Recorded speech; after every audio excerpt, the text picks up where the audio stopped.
Hello, hello.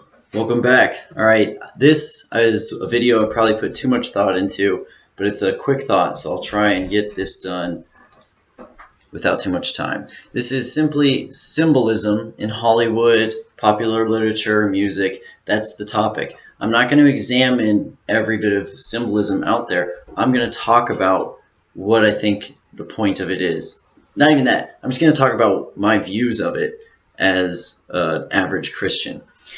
Now, I probably am more aware of this than the average Christian just because I'm kind of a conspiracy theorist guy. I think if you're a Christian, you kind of have to be a conspiracy theorist. I don't understand how you couldn't be one and read and know the Bible. But at least be wary, was it? Wise as a serpent and innocent as a dove.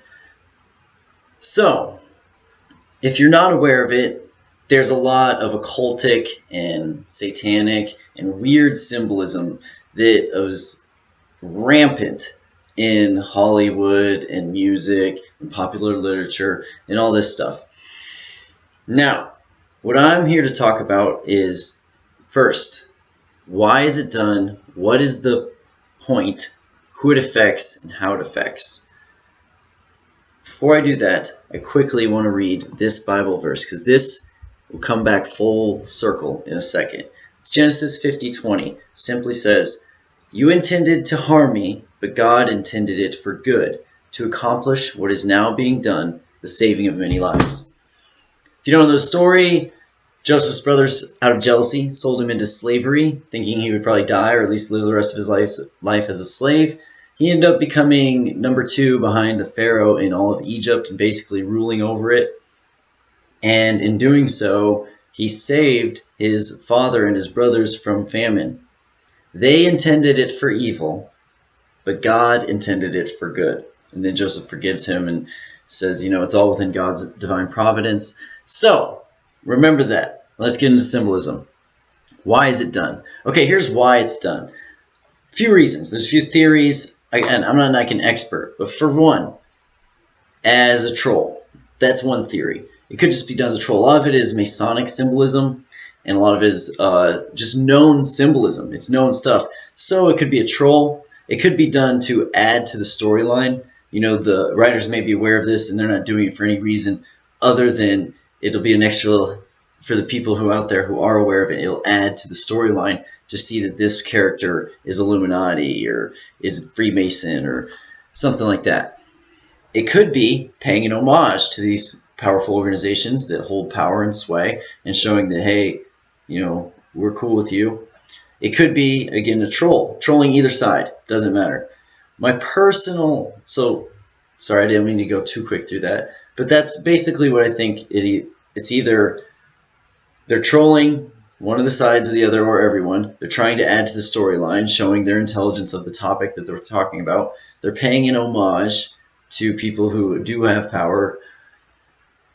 But I tend to think, because I'm kind of out there with conspiracies, that a lot of it is done on purpose by some wicked characters who want to push a wicked agenda. I base this off of what I've seen and studied, as well as what the scripture says. Okay, it's not... I always make this argument when I'm talking with my girlfriend. It's not my opinion, it's God's opinion. So argue if you want. Only on topics that I can back up from scripture, obviously. But the point is, the symbolism is being done by wicked people, in my opinion. Now, that's why it's done. What's the point? The point is sort of to pay homage, sort of is to trigger other people, sort of is to see who's in the know, and sort of it is to push their agenda. But this is the one that's craziest to me. I don't know for sure if they're really trying to push their agenda, because what I'm going to get into next is who it affects. Okay, who notices the symbolism within stories and popular art and movies and songs? Well, for the most part, there are three, what I've found is there's 3 types of people. There's one who recognize it because they are satanic or Illuminati or within one of these symbolism culture, society, groups, whatever. And they're like, oh, yeah, all right. or the far religious person who's aware of it, or maybe not religious. Some of them are just straight up conspiracy theorists who don't have a sense of God, but they're anti-satanic. They're anti the people that the symbolism represents. They're against it, but they're aware of it. And then there's a small minority of the people in the middle who remember Genesis 50:20, who they may mean it for evil, but I mean it for good. Well, what does that mean in this scenario? What I'm saying is, this symbolism, the only people who recognize it are the ones who are going to get motivated to fight it, and the ones who are already aware of it. And the small people in the middle who just don't care because they realize God's in control no matter what. So if they're aware of it, they're like, whatever. Those are the three groups. The rest of the majority of the people don't even recognize the symbolism. They just watch the movies, listen to the music, and this is how it has an effect. And this is what I'm going to say. A lot of times, this wickedness, the way that it really works is when it's got a hint of truth to it. What the devil isn't aware of is that you can't, once you understand truth, you start to understand lies. So they may mean it for evil, but it wakes people up. The little bit of truth will lead them to another truth, and another truth, and another truth, until they have to accept the ultimate truths. Because the truth is sort of addictive. You want more of it. So that when they give the little bit of truth thinking they're going to trick people into their boat, there's a lot of people that it wakes up as well. In my opinion, more so. I want to give some quick examples. I know I wanted this to be fast, but there's some topics I want to talk about within this symbolism thing. I'm a big literature fan as far as fantasy novels go. I've never read The Lord of the Rings because it's written in Old English, but I've listened to it, and it's, I don't know, I get the symbolism, it's cool. I like just learning about the lore, more than I actually enjoyed reading it. But, dude, Tolkien was Catholic for sure. There are a lot of people who say that it's an allegory to, and he was like a Freemason or Illuminati, and they're all about allegories, because they think they're like tricking people. Okay. Same with C.H. Lewis with Narnia. Allegory, but allegories are bad to a lot of Christians, and there's some evidence that he was, Illuminati, or used symbolism and stuff like that, and these allegories. Both men admitted, and another one is J.K. Rowling, admits to being a Christian, said if you read the New Testament you'd be able to predict the end of Harry Potter, but once again, other people say that it's wicked what she's doing because of allegories. Here's my point. It doesn't matter. Because God means it for good. You know how many people that I know personally who literally have found Christ because of one of these stories, because of Narnia, it helped them to better understand Christ, because they know it's a story. They don't care about the symbolism. They got enough of the truth to seek the ultimate truth. Same with Harry Potter. I know people who, when I told them that was allegory for the New Testament, explained to them, he died so to protect them, blah, blah, blah. Sorry to spoiler alert Harry Potter. But it's the same as the New Testament, it's an allegory, all this stuff. Their mind's blown. Then they want to know more about Christ. They want to know more about this real story that this fantasy that they love represented. More people are brought to Christ, in my opinion, than brought away from him. The ones who were really brought away were already on that left-hand path, So, always remember Genesis 50:20. You may mean this for evil, but God means it for good. It gives you such relief to understand these things, because I see a lot of the symbolism, because a lot of it, it's weird, there's a lot of pedophilia symbolism, and you never know how much of it's on purpose or how much of it's accidental, but then you hear about elites who run ad agencies and all this stuff that get busted for being pedophiles. You're like, okay, now it's getting suspicious. It's getting suspicious. But understand, more people are now waking up to it and standing up for good than are going towards the wicked. So when you see this symbolism, if you're one of those people who recognize it and it makes you angry to see it all the time, always remember Genesis 50:20. I'm not telling you to just shut up about it, if you want to mention it, but you don't have to be a Debbie Downer about it, because it's really funny that they think that this symbolism that only they recognize and then the other people who recognize it are against it.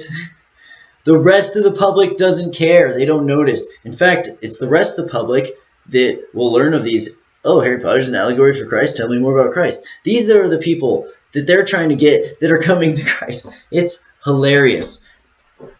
So remember who it affects. There is a purpose to it. Point it out because I think that it's wicked. But is it really going to win? When people work on despair and saying that this symbolism is destroying people. The symbolism isn't destroying people. Sin is destroying the people.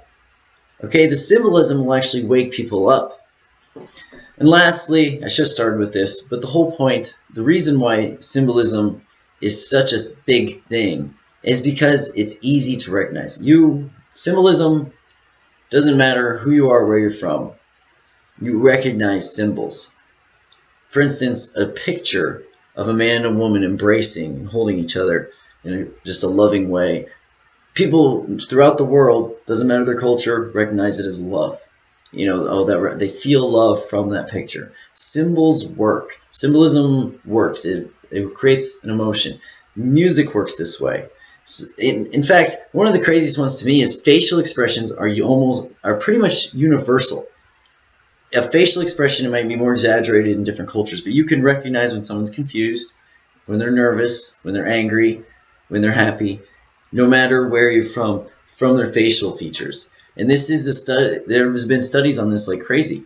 Symbolism is more powerful than the words we use because it's more universally understood. That's why it's used. Who it's used by, you can say, I think it's wicked people for the most part, but you can say whatever you want, whether it's just a troll, whether it's just people playing a prank, whether they don't realize what they're doing, whether they're trying to put more, hidden Easter eggs, they call it, into their songs and their movies and their TV shows. But I think that at the top, it's being done and pushed by wicked men and women who don't realize that it has no effect and it's so stupid and it will never work. In fact, it works to their disadvantage. It works to their disadvantage and they don't realize it. So, symbolism, it's rampant in Hollywood. Wake up. Wake up. Recognize it. Stop spending money on these people. Stop supporting these people. Every childhood star virtually has said how pedophilia runs Hollywood. Why are we still giving them our money?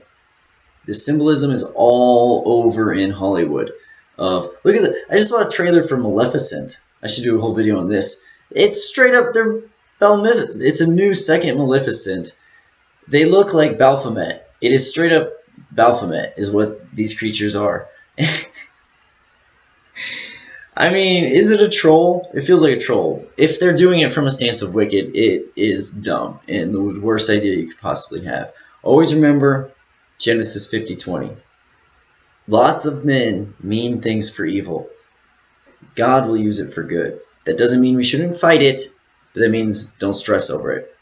Alright, I hope if people enjoyed this, hope people thought this was thought-provoking in some way. All 3 people who will probably ever see this.